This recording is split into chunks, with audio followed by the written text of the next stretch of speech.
샬롬, 하나님의 평강이 여러분의 삶에 가득하시기를 바랍니다. 추석 명절 행복하게 잘 지내셨는지요? 원 없이 맛있는 거 많이 드셨는지요?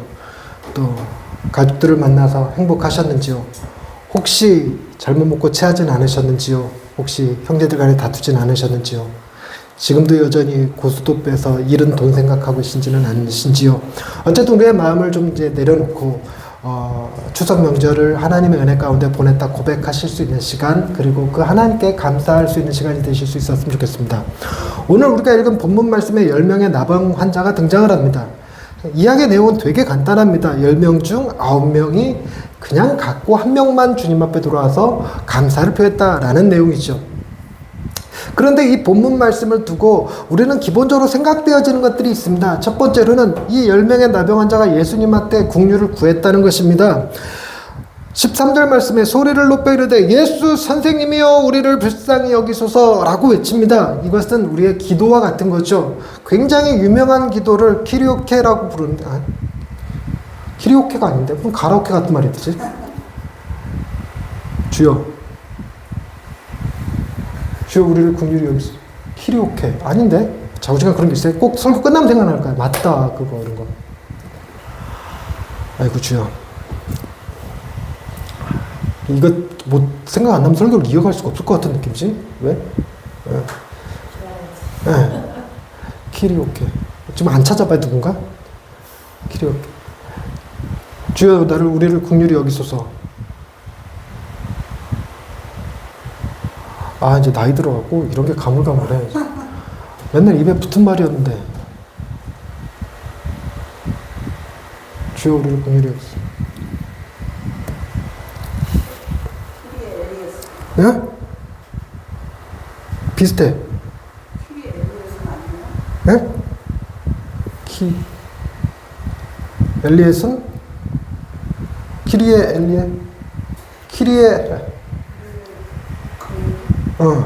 뭐 말을 정확하게 해줘봐요. 뭐라고 섞인 거? 같아요. 키리에 엘레이손. 이제 생각. 키리에 엘레이손. 이제 설교를 계속 하십시다. 키리에 엘레이손이라고 굉장히 유명한 거예요. 말뜻은 그겁니다. 주여 나를 불쌍히 여기소서, 나를 긍휼히 여기소서, 이런 말이고, 기독교 전통 아래에서 키리에 엘레이손은 그것 자체로 대명사처럼 쓰입니다. 그래서 그 키리에 엘레이손이 제가 이렇게 굳이 이 단어를 찾는 이유가, 여러분들이 인문학 책 같은 걸 읽으면 거기에 키리에 엘레이손이라고 하는 것이 그냥 명사처럼 누구나 다 알고 있는 보편적인 단어인 것처럼 쓰는 경우가 너무 많아요. 설명 같은 거 붙어 있지 않습니다. 그냥 우리는 키리에 엘레이손 해야 된대요. 그 우리나라 작가들도 글을 쓸 때 우리 역시 키리에 엘레이손 해야 됩니다 이렇게 쓰는 작가들도 있어요. 그럼 그게 뭔 말인지 모르잖아요. 그게 이겁니다. 주여 우리를 불쌍히 여기소서라는 말입니다. 인간이 가진 가장 합당한 자세가 무엇이냐? 하나님께 긍휼히 여겨달라 기도하는 거라는 거죠. 우리는 기도할 줄 아는 겁니다. 기도하지 못하면 그건 짐승이죠. 짐승과 사람을 구분짓는 이유 중에 하나가, 우리는 이 세상 너머의 존재를 볼 수 있고 그를 바라볼 수 있으며 그에게 기도할 수 있는 존재라는 것입니다. 기도할 수 있다라는 건 특권이고, 기도할 수 있다라는 건 우리에게 주어진 의무와도 같은 것입니다. 이 나병 환자들이 주님 앞에 키리에 엘레이손, 주여 우리를 불쌍히 여기소서라고 외친 결과가 무엇이었습니까? 그들에게 주님이 말씀하십니다. 뭐라고 말씀하시냐면 14절 말씀, 제사장들에게 너희 몸을 보이라 라고 말씀을 하시죠. 제사장들에게 몸을 보이라. 이 말의 뜻을 우리가 좀 이해할 필요가 있는데, 예전에 나병을 판단하는 근거가 뭐였냐면, 사람 몸에 피부가 뭔가 안 좋은 게 났어요. 그럼 이게 피부병인지 나병인지 구분할 수 있어야 됩니다. 왜냐하면 나병은 전염병이기 때문에 공동체를 지키기 위해서는 나병 환자라면 분리시켜야 돼요. 그래서 이제 제사장한테 가서, 제사장님 저 피부에 뭐가 났습니다 그러면, 제사장이 뭐 의사도 아니고 무슨 만물 박사도 아니고 나병인 건지 아닌지 명확하게 판단할 수는 없어요. 그래서 뭐 하냐면 며칠간 당분간 격리시켜 놓고 봅니다. 격리시켰는데 호전되지 않고 오히려 더 나빠지면 그냥 나병으로 치부를 해버려요. 나병 아니어도 그냥 나병같이 여겨지는 경우들이 꽤 많습니다. 그런데 그들이 시간이 좀 지난 다음에 보니까 호전된 것 같아요. 그러면 나병이 아니거든요. 나병은 호전되지 않기 때문에. 그러면 제사장한테 가서 다시 보여야 됩니다. 그래서 제사장이 또 괜찮아지는 것 같아 라고 해야지만 비로소 공동체에 들어갈 수 있어요. 그러니까 자기가 생각할 때 나 괜찮아진 것 같은데 하고 공동체에 들어갔다가는 큰일 납니다. 돌에 맞아 죽어요. 그러니까 지금 예수님이 뭐라고 그러냐면 제사장들한테 먹어서 몸을 보이라, 그 얘기는 나았다는 것이잖아요. 그러니까 가서 보여주고 공동체로 돌아가라는 의미예요. 공동체로 돌아가라. 근데 이 사람들이 가는 도중에 이 병이 났었습니다. 말씀을 보니까 이렇게 써 있습니다. 그들이 가다가 깨끗함을 받은지라. 주님이 말씀하셨을 때 깨끗함을 받은 게 아니라 그들이 주님의 말씀에 순종하여 제사장에게 나아갈 때 그때 비로소 몸이 낫기 시작했다라는 거고, 그리고 완전히 깨끗해졌다라는 것입니다. 어느 정도로 깨끗해졌냐? 제사장이 판단하지 않아도 누가 봐도 이 사람은 깨끗하다, 나병에 걸려있지 않다라고 생각이 들 정도로 거의 완벽하고 퍼펙트한 거죠. 주님의 일하심은 이와 같습니다. 여러분, 주님이 말씀하시면 주님의 말씀에는 조금도 실수와 실패가 없다는 사실을 믿으시기 바랍니다. 하나님의 말씀은 완벽하세요. 주님께서 말씀하시면 그저 어느 정도 호전됐다가 아닙니다. 또 재발한다는 얘기도 아니에요. 완벽하게 깨끗해지는 거죠. 어린아이의 살결과 같이 되어진다는 것입니다. 그래서 정말 제사장의 판단까지도 필요하지 않을 정도로 그냥 누가 봐도 그냥 깨끗한 사람이, 어떻게 보면 그 사람이 나병 환자였다는 사실을 알지도 못할 정도로 깨끗해지는 그런 수준의 개념입니다. 이 깨끗함을 받았는데 이 깨끗함을 받은 근거가 뭡니까? 이 사람들이 주님의 말씀에 순종했다는 사실을 주목하십시오. 이들은 순종했습니다. 병이 나은 것도 아니지만 제사장한테 가라고 그러니까 그냥 갔을 뿐이에요. 순종했습니다. 순종한 결과 무슨 일이 벌어집니까? 병이 나섰다는 겁니다. 그래서 우리가 해야 될 건 하나님께 기도하는 일입니다. 키리에 엘레이손. 그리고 그 다음에 할 건 무엇입니까? 순종하는 것입니다. 주님의 말씀은 우리의 순종이 뒷받침돼요. 하나님께서 나일 강물을 그냥 피로 바꾸시는 것이 아니라 모세에게 명하여 모세가 나일 강물을 피로 변하게 만듭니다. 모세가 그에 순종하죠. 그래서 물이 변하여 피로 바뀌는 역사가 일어났죠. 하나님의 말씀을 하나님께서 사람을 통해서 일하십니다. 하나님께서 엘리야에게 기도하라고 명하시죠. 비가 3년 6개월 동안 오지 않을 것이며 다시 비가 오게 하는 일도 하나님께서 엘리야에게 기도하게 만듭니다. 엘리야의 기도가 대단한 능력이 있는 건 아닐지라도 순종이 역사하는 거죠. 그런데 10명 중 9명은 그냥 집으로 돌아갔고 한 명만 돌아와서 주님 앞에 감사했습니다. 예수님께서 이 10명의 나병 환자에게 너희들이 병에 났으면 나한테 다시 돌아와라 이렇게 말씀하시지는 않으셨어요. 너희가 가서 제사장한테 몸을 보이라라는 말 자체가 뭘 의미한다고 아까 말씀드렸냐면 공동체로 돌아가는 것을 의미합니다. 그러니까 그냥 공동체로 돌아갔을 뿐입니다. 근데 한 사람만 돌아왔어요. 근데 놀랍게도 오늘 본문의 표현은 이 돌아온 사람이 누구라고 부르고 있냐면 이 돌아온 사람을 3글자로는 이방인, 4글자로는 사마리아 사람이라고. 사마리아 사람 6글자구나. 그런데 이 돌아와서 감사를 할 때 예수님의 마음이 이렇게 표현되어집니다. 17절입니다. 10사람이 다 깨끗함을 받지 아니하였느냐? 그 9은 어디 있느냐? 이 이방인 외에는 하나님께 영광을 돌리러 온 자가 없느냐? 약간 주님의 마음에 서운함이 좀 있으신 것 같아요. 자, 그렇게 말씀하시고 나서 놀라운 표현을 쓰는데 가라, 네 믿음이 너를 구원하였느니라. 여러분, 구원은 우리의 예배로부터 나온다는 겁니다. 감사로 나오고 찬양으로 나오나요? 찬양하고 감사해야 비로소 우리가 구원에 이룰 수 있다는 것입니다. 자, 지금까지 얘기한 거 정리가 됐습니까? 키리에 엘레이손, 기도해야 됩니다. 순종해야 됩니다. 낫건 안 낫건 그거보다 가라시면 가야 되는 거죠. 그러고 나면 우리 뭐 해야 됩니까? 감사를 해야 됩니다. 이 3가지가 다 인간과 짐승을 구분짓는 기준점 중에 하나예요. 짐승은 감사를 몰라. 여러분들이 감사를 모른다? 짐승. 그런데 이런 식의 이 본문 해석이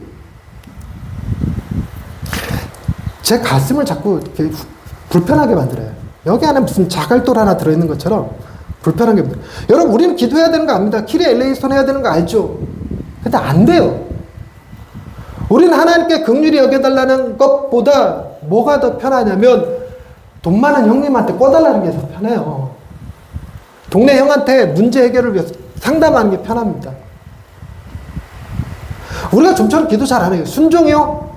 우리는 명확하게 하나님이 우리에게 뭘 명령하셨는지조차 인지 잘 못합니다. 우리가 하나님의 말씀에 순종한다? 그게 가능하지 않다라는 것은 내 이웃을 내 몸과 같이 사랑하라, 이 하나만 봐도 우리 못해요. 하나님을 내 마음과 목숨과 뜻과 힘을 다해 사랑하라, 순종할 수 있습니까? 못하거든요. 너무나 간단하게 예배 시간에 지각하지 말라는 것도 안 돼요. 좀 일찍 와서 좀 같이 하자는 것도 안 돼요. 그거 안 됩니다. 우리가 하나님의 말씀에 순종하는 거 쉽지 않습니다. 더더군다나 감사요. 어떤 교회에서 감사 기도실과 간구 기도실을 따로 운영을 했습니다. 두 개 따로 운영했는데, 간구 기도실의 방석은 한 달에 한 번씩 교체를 했대. 하도 낡아갖고. 근데 감사 기도실의 방석은 1년 내내 한 번도 교체를 안 한답니다. 이게 우리예요. 여러분들에게 종이 A4지 한 장씩 다 나눠주고, 앞면에는 감사기도, 감사의 제목, 뒷면에는 간구, 원하는 기도 쓰세요 그러면 앞면은 몇 글자 안 쓰고 뒷면은 빽빽하게 채울걸요. 우리가 감사를 잘 몰라요. 그런데 이 본문이 너무나 명확하게 우리에게 구하라, 순종하라, 감사를 외치고 있는 것 같지만, 여러분, 이것은 문둥병 환자들, 나병 환자들의 관점에서 읽은 거에 불과합니다. 성경은요, 인간의 행위를 기록한 책이 아닙니다. 인간에 대한 하나님이 하신 일의 기록입니다. 오늘 우리가 읽었던 본문 말씀 역시 나병 환자들이 무엇을 했느냐로 보는 것이 아니라, 본문을 성경으로 읽으려면 주님이 그들에게 무엇을 하셨는가를 볼 수 있어야 돼요. 그래서 먼저 우리는 무엇을 보아야 되냐면 11절 말씀, 예수께서 예루살렘으로 가실 때 사마리아와 갈릴리 사이로 지나가십니다. 지금 이 이야기를 하기에 앞서서 이 저자가 배경 설명을 이렇게 합니다. 지금 예수님이 뭐 하는 중이냐면 예루살렘으로 올라가는 길입니다. 여러분, 예루살렘으로 올라가면 그 끝에 예루살렘에 가시면 주님은 다시 예루살렘에서 이 길로 내려오실 수 있을까요? 없을까요? 없다는 사실이에요. 올라가시면 거기서 십자가를 지실 것입니다. 지금 예수님의 공생애가 지금 마지막에 다다라서 지금 마지막 십자가의 길을 걸어가시고 계시는 중입니다. 그 십자가의 길을 걸어가시는 주님, 예루살렘에 도착하면 거기서 십자가를 지시고 죽으셔야 되는 주님이 어디로 가고 계시냐면 10명의 나병 환자가 머물고 있는 곳으로 가십니다. 그 길로 가요. 그 길로. 여러분, 주님이 그 길로 가셨다가 우연히 나병 환자들을 만났다가 아닙니다. 여러분, 예수님에게 있어서 그 우연이라는 것은 존재하지 않아요. 주님이 미처 몰랐다 이런 것 개념이 전혀 아닙니다. 여러분, 주님은 자기가 십자가를 향해 나아감에도 불구하고 10명의 나병 환자들을 외면하지 않으셨다는 사실을 기억하십시오. 여러분, 그게 매우 중요합니다. 지금 성경은 우리에게 뭐라고 얘기하시냐면, 아무리 크고 어려운 일이 있을지라도 우리의 어려움에 대하여, 우리의 아픔에 대하여, 우리의 슬픔에 대해서 외면하지 않으실 주님이라는 거예요. 그래서 우리 주님은 자비의 하나님이십니다. 우리 주님은 은혜의 하나님이십니다. 우리 주님은 사랑의 하나님이십니다. 여러분들이 가지고 있는 문제가 아무리 작을지라도 주님이 외면하지 않으신다는 사실이에요. 여러분, 이게 얼마나 큰 은혜와 도움이 됩니까? 여러분, 우리 교회가 크든 작든 강하든 약하든 아무런 상관없이 주를 찾는 자들에게 주님이 외면하지 않고 찾아오시는 교회라는 거예요. 서울의 어느 교회는 티켓팅을 해야 예배 드릴 수 있는 교회가 있습니다. 그래서 토요일 날 치열하게 티켓팅을 해요. 티켓팅을 못하면 예배 못 드려요. 공간이 좁아갖고. 그러니까 공간이 좁다 그럴까? 여러분 뭐 한 요 정도 공간 생각하시죠? 한 2,000명 들어가나? 근데 티켓팅 못하면 못 들어가요. 예배가 여러 개 있는데 여러 개 다 티켓팅을 해야 돼요. 아주 치열하답니다. 그런 곳에만 주님이 가실까? 여러분, 성경에 단 한 번도 주님이 그런 곳으로 가셨다는 느낌을 주는 어딘가 없어요. 꼭 언제나 주님은 어디로 가셨냐면 가난하고 소외된 자들, 세리들, 창기들, 그리고 지금 여기 보는 것처럼 나병 환자 촌, 10명이면 거의 촌이에요. 나병 환자 촌으로 가시는 거죠. 그리고 그들이 기도합니다. 여러분, 그들이 우리를 불쌍히 여겨서 키리에 엘레이손 할 때 너무나도 쉽게 주여 우리를 고쳐주옵소서라고 생각하기가 쉽지만, 여러분, 그거 아닙니다. 그냥 우리가 성경을 볼 때 약간 편견을 가지고 보기 때문인데, 여기 정확히 지금 이들은 뭐라고 그랬냐면 예수 선생님이여, 구주라고도 얘기하지 않아요. 메시아라고도 얘기하지 않습니다. 그냥 일반 랍비들 가운데 한 명으로 취급하고 있어요. 예수 선생님이여, 우리를 불쌍히 여기셔서. 이들은 무엇을 기대하고 우리를 불쌍히 여겨달라고 했을까요? 첫 번째 병고침, 2번 구원, 세 번째 음식. 100% 음식입니다. 아니면 돈이죠. 또 돈도 사실 이들에게 별로 의미 없어요. 돈이 있어도 가서 살 수는 없어요. 누군가가 사다 줘야 됩니다. 이 사람은 마을에 못 들어가요. 그러니까 이제 거의 10중 8구 이제 먹을 거에 대한 요구일 가능성이 큽니다. 그러니 여러분, 우리는 우리가 무엇을 기도하는지 정확히 잘 몰라요. 우리가 키리에 엘레이손 아무리 해봐야 우리는 우리의 욕심껏 기도하기가 쉬워요. 근데 우리의 욕심이 그것이 우리에게 득이 되는지 실이 되는지 잘 모릅니다. 우리는 우리에게 필요한 걸 정확히 몰라요. 여러분, 우리가 하나님 앞에 이거 해달라 저거 해달라고 기도하는 그 기도 속에 이면에는 하나님, 우리도 인정받고 싶어요 라는 개념이 들어있어요. 나도 세상 사람들한테 좋은 소리 듣고 싶어요. 그런데 하나님이 우리에게 주시는 건 뭐냐면, 세상 사람들은 감히 줄 수도 없는 하늘의 평강과 위로를 주시는 분이심을 믿으시기 바랍니다. 하나님이 주시는 가장 큰 인정이 있어요. 너는 내 아들이라, 너는 내 사랑하는 자녀라, 너는 왕같은 제사장이라 라고 말씀하시는 거예요. 하나님의 인정하시며, 세상에서는 무명한 자 같으나 하나님은 우리를 유명한 자 되게 하셨고, 세상에서는 우리가 가난한 자 같으나 하늘의 나라를 상속시켜주는 하나님께는 우리가 가장 부유한 자로 서게 하셨죠. 여러분, 이거는 우리가 알지 못하는 것을 하나님께 우리에게 주시는 거예요.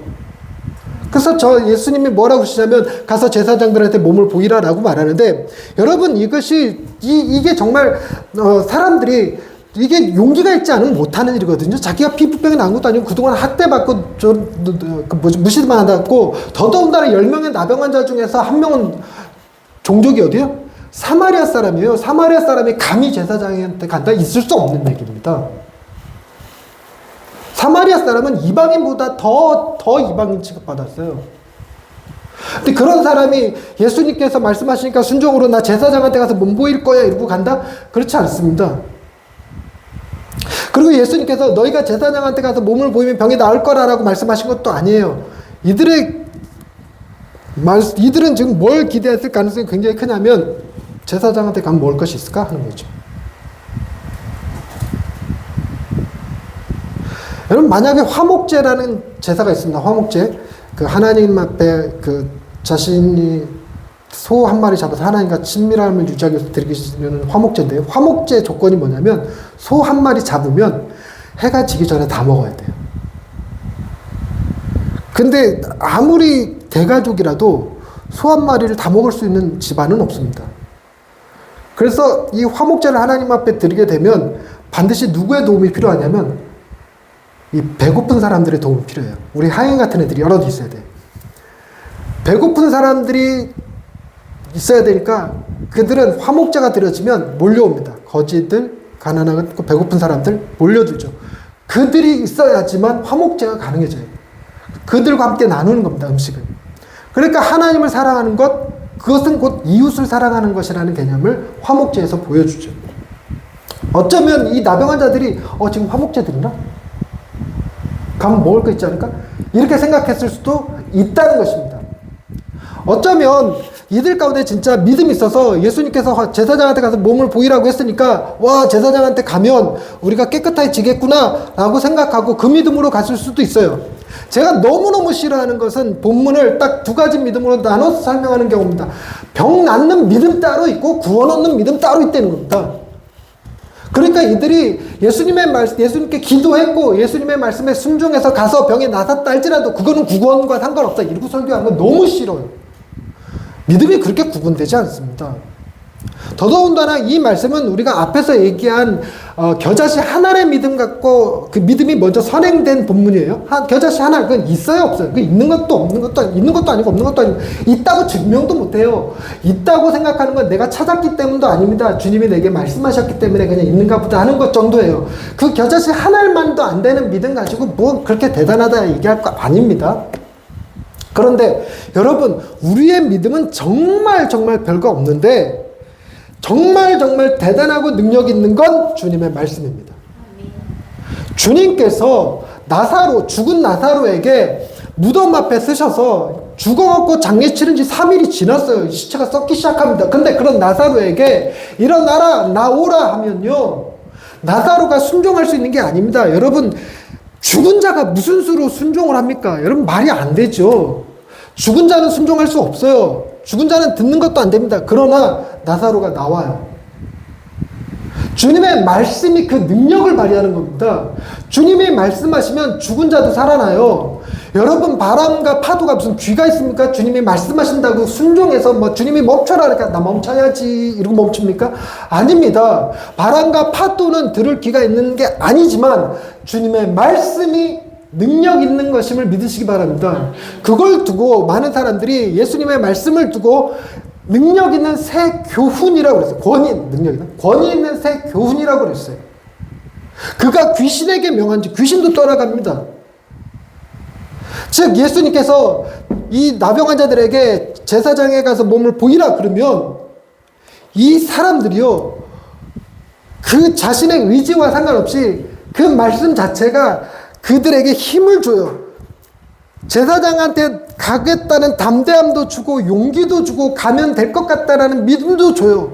즉 그들의 발걸음은 순종의 결과가 아니라 주님의 말씀의 결과인 줄 믿으시기 바랍니다. 우리는 우리가 순종해서 하나님이 우리에게 복 주시는 게 아닙니다. 하나님이 우리에게 말씀하신 그것이 우리를 변화시키는 거예요.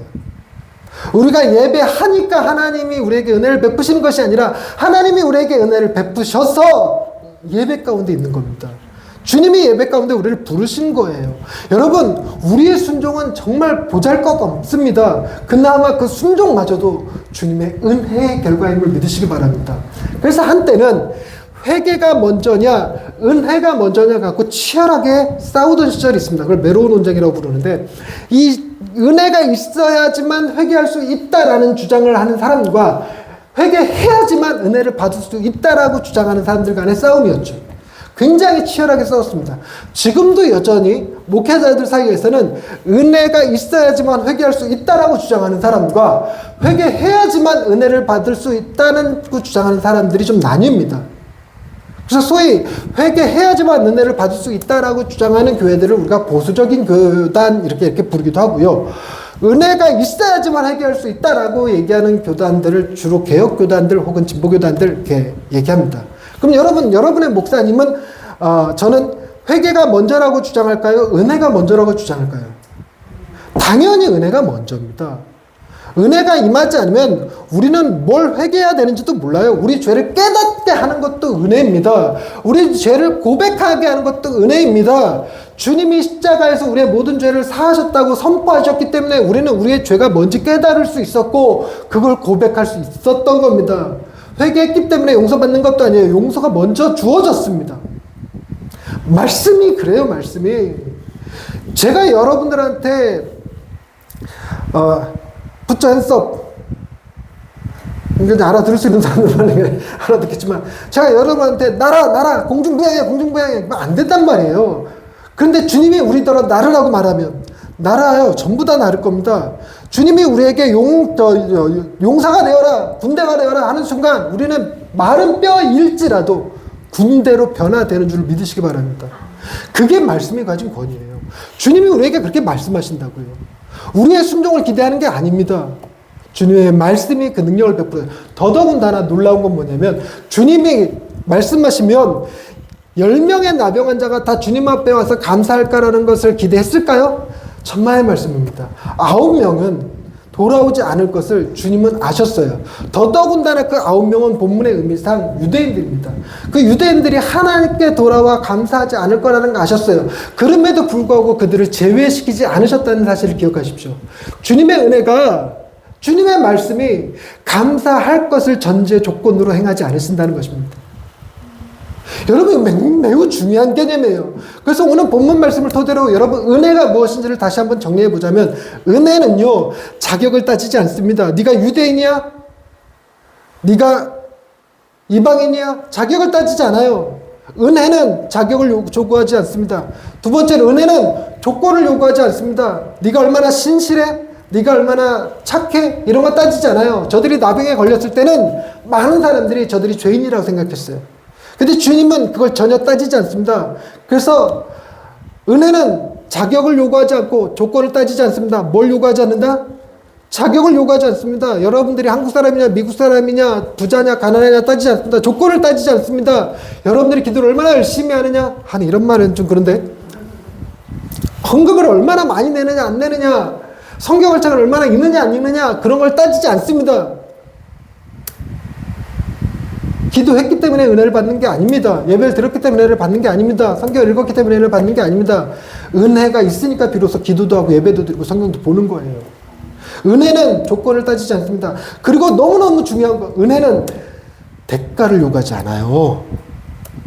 대가를 요구하는 걸 우리는 뇌물이라고 부릅니다. 주님이 지금 돌아올 거라는 것을 기대하고 은혜를 베푸시는 게 아니에요. 돌아오던 돌아오지 않던, 감사를 하던 감사를 하지 않던 하나님의 은혜는 그냥 은혜일 뿐입니다. 만약에 그가 감사할 수 있다면 그건 역시 하나님의 은혜죠. 그리고 지금 이 이방인이 하는 태도는 은혜의 결과이기보다 그냥 하나의 예의범절에 가깝습니다. 누구라도 다 와서 감사 인사하기 마련입니다. 근데 우리는 인간의 연약함을 너무나도 잘 알고 있죠. 여러분, 이 사마리아인은 자기 집까지 돌아가는데 시간이 꽤 오래 걸릴 겁니다. 하지만 유대인들은요, 길 건너 자기 집 마을이 있었을 겁니다. 여러분, 우리가 몸이 나병 환자로 가족들과 떨어져서 내가 내 자녀들을 못 본 채 한 5년이 지났는데 어느 순간 내 몸이 깨끗해졌어요. 제일 먼저 드는 생각, 할렐루야 하면서도 제일 먼저 내 발걸음은 우리 아이들을 향해 갈 겁니다. 겁나게 뛰어갈 겁니다.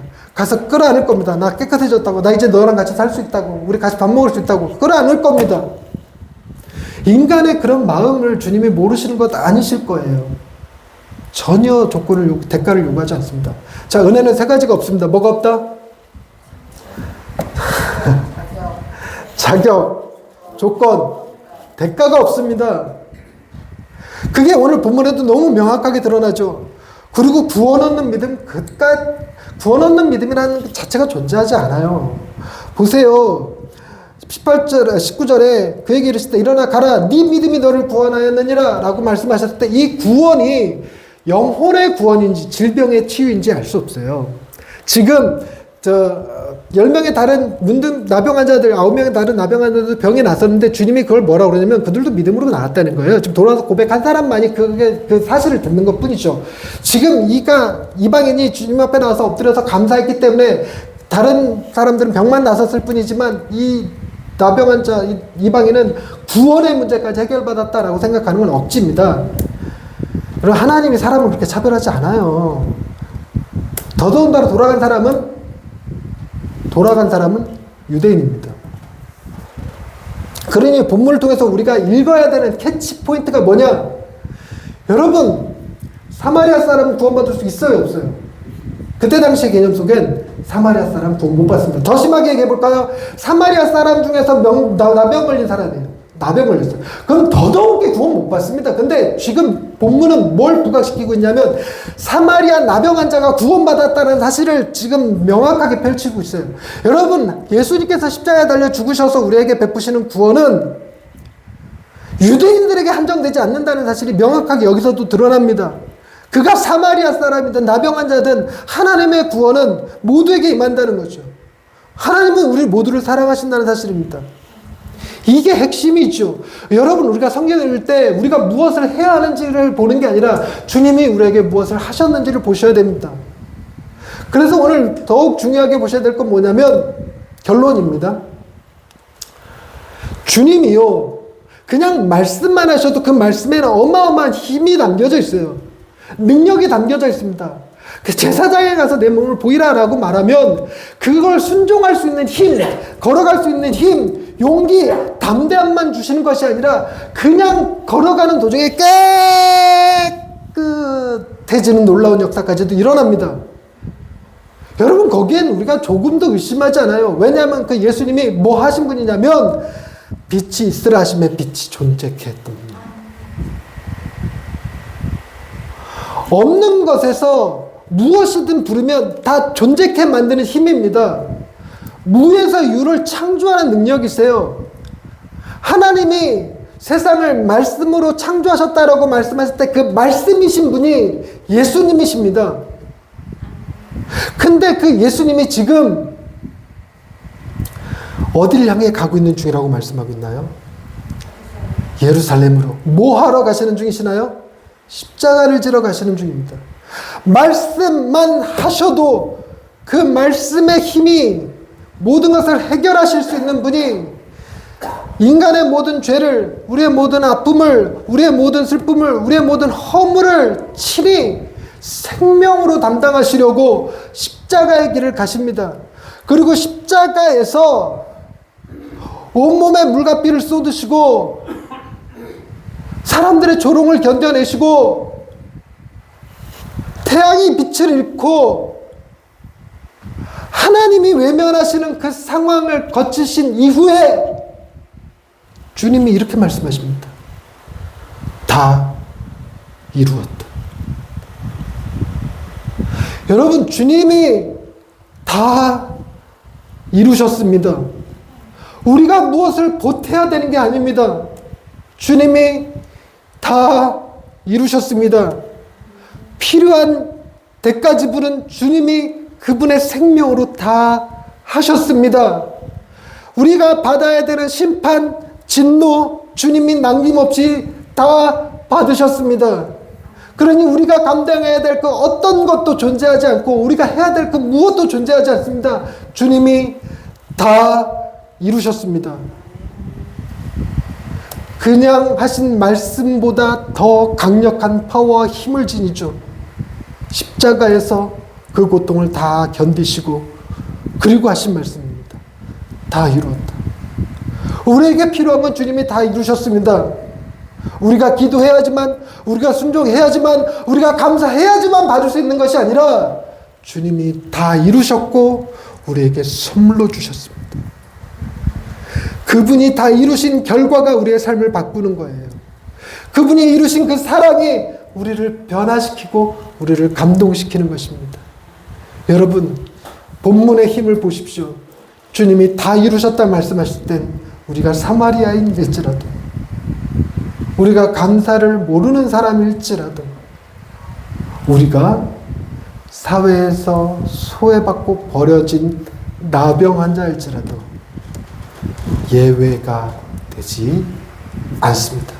주님은 그냥 이루셨다가 아니라 다 이루신 분이십니다. 기도하십시다. 우리에게 필요한 모든 것을 다 이루신 주님께 감사를 드립니다. 우리가 더 받아야 될 사랑도, 더 받아야 될 은혜도 없음을 기억합니다. 우리에게는 놀라운 하나님의 사랑과 엄청난 은혜가 주어져 있음을 고백합니다. 그 사랑의 힘이, 그 은혜가 오늘 우리를 살게 하고 오늘 우리로 하여금 찬양하며 기뻐하게 하는 줄로 믿습니다. 하나님, 우리에게 이미 이루신 그 일들을 우리가 바라보며 기뻐하며 감사하며 즐거워하며 주님을 온전히 누리고 살아갈 수 있는 예양의 식구들 다 되게 해 주옵소서. 예수님의 이름으로 기도드립니다. 아멘.